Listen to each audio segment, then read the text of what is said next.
In this concluding episode 4 of this month's The Compliance Life, I finish up my sessions with Joe Burke, former Chief Compliance Officer at Quest Software, and we take a look at where Joe sees some of the compliance issues down the road, the teaching of compliance, and compliance going forward. Hello, everyone. This is Tom Fox, back for our concluding episode in our July edition of The Compliance Life. As you know, I've been visiting with Joe Burke. So, Joe, first of all, welcome back.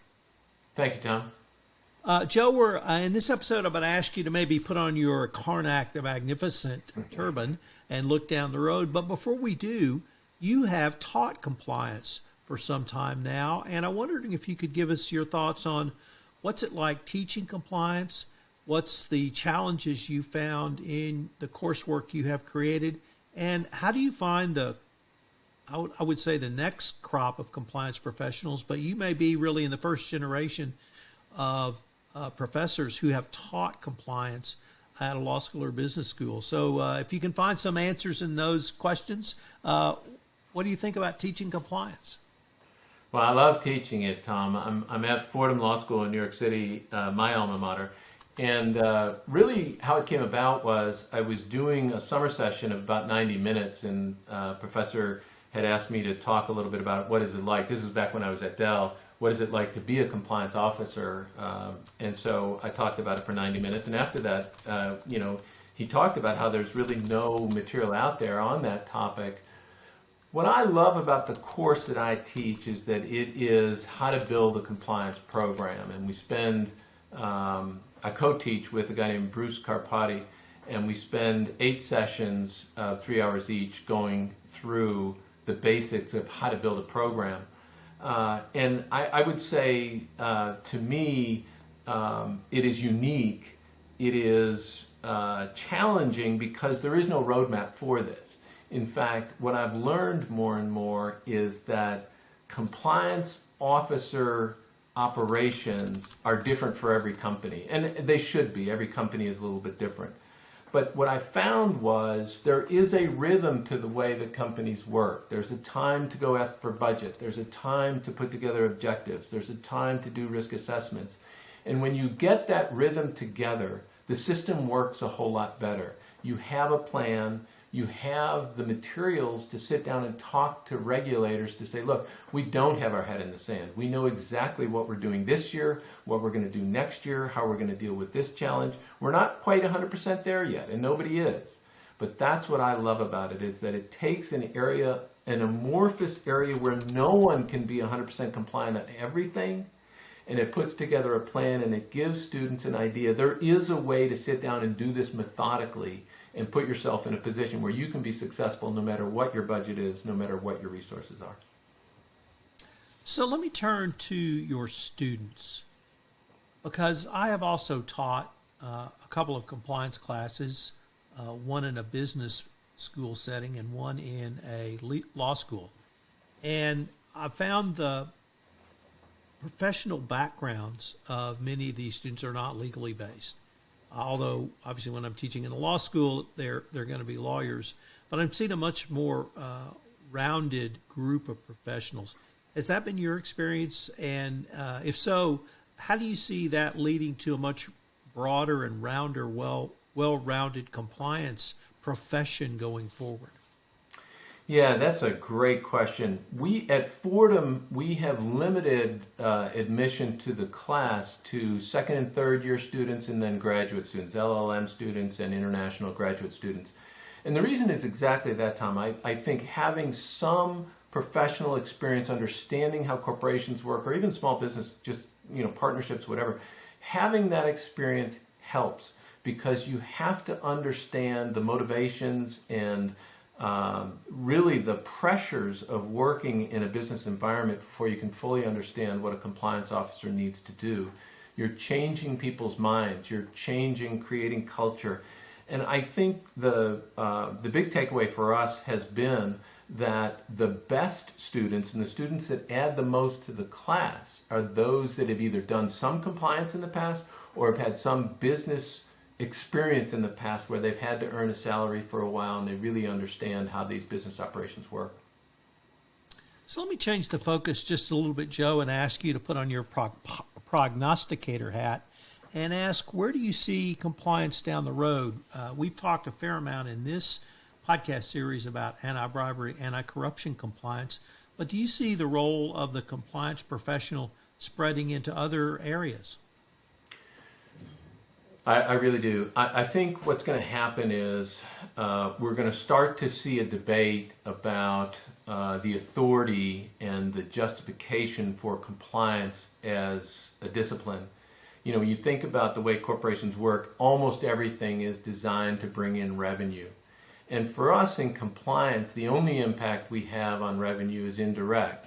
And yet we get budget, and yet we get resources. And I think the way that we have to make that work is to be successful at establishing culture, be successful at establishing the justification for the amount of drag that we can put on the business sometimes with our third-party vetting, with our training, with our code of conduct, testing and so forth. We have to show how being a better, more trustworthy, more compliant company helps the company be successful over the long term. And if we're successful in doing that, then we get to go back and do our jobs another year. But I think there will be more and more pushback. You know, what we do is expensive. We want a GRC program, a governance program that allows us to track and document all the things that we do. We want to manage audits. We want to manage investigations. We want to have our finger in the pie almost everywhere. So I think two answers to your question. One is we've got to establish that value. The second piece, you said, where else is this going to go? I think no company in the world wants to hire a second set of lawyers and operators who are a shadow legal department that are called compliance. And so what we need to do is make sure that we're taking advantage of audit where it is, take advantage of finance where they are, and then apply controls, apply practices that they own, that they report on, that are adjacent to everything else they're doing. Exactly the same thing with enterprise risk management. Compliance risk management needs to be a part of that. It needs to be integrated into what everybody else is doing so that we're not carrying the load alone as compliance. Joe, in your professional career, you worked for U.S. public companies, PepsiCo and Dell. Then you moved into the private equity world. And I was wondering what your thoughts might be on kind of private equity as a new ownership model and how either compliance needs to respond to that or it impacts compliance, or perhaps neither. Well, you know, in 2016, when I left Dell and went with Francisco Partners as part of Quest, I had a conversation with somebody from Francisco Partners. I went and did some research. There was one private equity firm that I could find, searching the internet, that had a chief compliance officer. Today, almost all of them do. What I think private equity is really, really good at is putting together a very knowledgeable, a very skilled set of directors to help leadership drive portfolio companies. What they're not as good at is recognizing the value of compliance and the value of a strong reputation in the compliance world. That still has to change in compliance. The shareholder public company board of directors is much more focused, for I think obvious reasons, if you read the news about companies that have run into trouble, the Wells Fargo, HP, Walmart. Those boards know how important compliance is and how important the rule of law is. I think private equity is still getting to the understanding of the impact, the negative impacts that those things can have, and starting to focus on how do we do this from a private equity partnership standpoint? How do we maximize the value of the talent that we have in compliance? They're still figuring that out. They're going to get there, but they're still figuring that out in a way that I think public company boards already have. Joe, what would you say to 18-year-old, 22-year-old, someone who says, I'm really interested in compliance, perhaps interested in ESG? What would be the best academic training I could start with and then build out in my early professional career for a foundation? I'm partial a little bit to lawyers. I would say a legal degree certainly helped me in my compliance world. But the best experience I had, Tom, and the best I could tell to somebody younger is do not ignore audit. I was really honored to be taken on a couple of global audit investigations when I was still at Dell. I learned more in those audits, Tom, than anything else I've learned since I became a compliance manager. I learned about risk. I learned about people willing to do bad things. I learned about controls.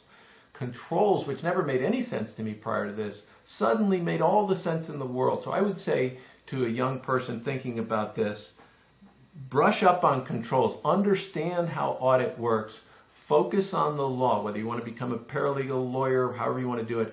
Those two things are going to give you real good tools for being a compliance manager. So my journey was in 2014, I read the COSO 2013 Framework for Internal Controls. And I said, who wrote this? This is a compliance program. Where did this come from? Who are these people? Where have they been? And it was a complete revelation to me when I was sitting in the CCO chair or the GC chair. They'd come down and say, we want to talk to you about controls. I'm like, no. I'm a lawyer. I do cool stuff. It's those people that we don't let out into the light of day. They do controls. Don't talk to me. And boy, was I wrong. And that really was, I think, the start of my journey to really make me a much better nuts and bolts guy, understanding controls. It wasn't from the audit side, so kudos for you to see that connection and help bring that in. Maybe that would be a great way for us to end. One of the themes you have shared throughout this podcast series is, I'm going to say, persuasion. And you don't, sometimes in the legal department, you can be the land of no with Dr. No, because you can say, no, that's illegal. We're not doing that. But in compliance, my sense is you really have to exercise persuasion. So I was wondering if we might end with your thoughts on persuasion and how to use that as a chief compliance officer or in the compliance profession. Great question. It's all you have. Persuasion is all you have as a compliance officer. As you say, there is no law. There are all these regulators out there giving you guidelines, giving you hallmarks of an effective program, and so you have to persuade. I will tell you another thing that I think the young compliance officer needs to think about, and that is, as a compliance officer, you need to be able to stand up in front of a group of people, a group of executives, and be persuasive. I had a unique opportunity at Dell. When I became Chief Compliance Counsel, I was put in front of a bunch of different training sessions. We traveled the world doing compliance training. I stood up in front of salespeople, executives, all sorts of situations, and I learned how to be a public speaker.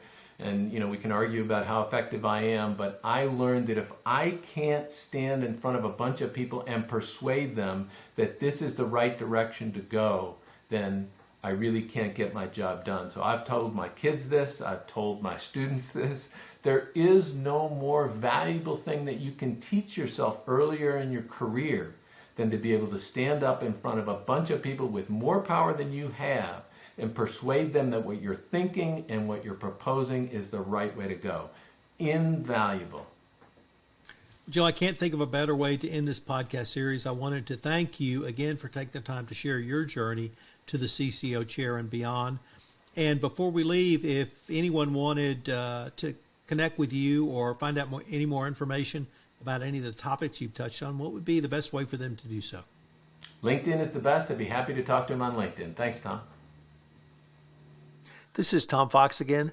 Thank you for listening to this episode of The Compliance Life. This concludes my July series with Joe Burke, and I hope you have enjoyed it. It was certainly fun for Joe and I to record and to learn about Joe's journey into compliance. I hope you'll join me again next month, where I have another guest who explores their journey to and from the CCO chair on The Compliance Life.